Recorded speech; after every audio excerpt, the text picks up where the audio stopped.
Ayan, lutuin na natin.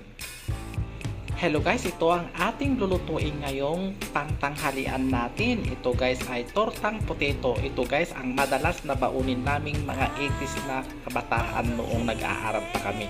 Kapag may baong kang ganito, masarap na to. Ayan, ito guys yung ating potato. Parang slice ng french fries ang ginawa ko kasi mas masarap. Yan ang ating egg. Maglalagay din tayo ng toppings na spring onion. Yan lang guys ang ating ingredients. Then maglalagay tayo guys ng chicken powder. Ayan, lutuhin na natin. Ayan guys, igisa lang natin yung ating potato ng garlic at saka onion. Ayan, so ano lang natin, brownies lang natin itong ating main ingredients. Then igigisa natin yung ating slice nating potato. Ayan. So ayan, ilalagay na natin ang ating potato. Haluin natin guys.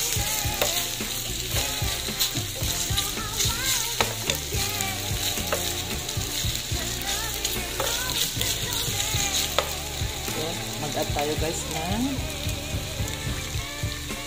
black pepper.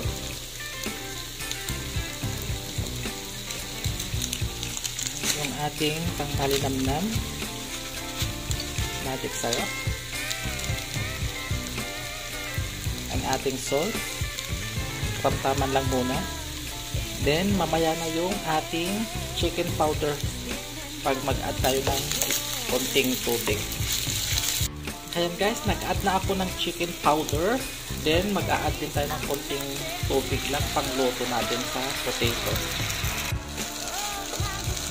Ayan, luto na guys yung ating potato. Ayan, dahan-dahan lang natin anuin guys hanggang sa makoted lahat yung ating potato ng itlog.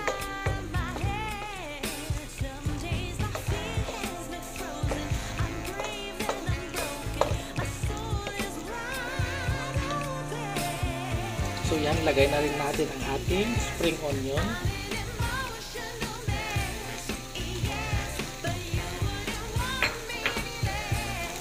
And i-mix natin guys.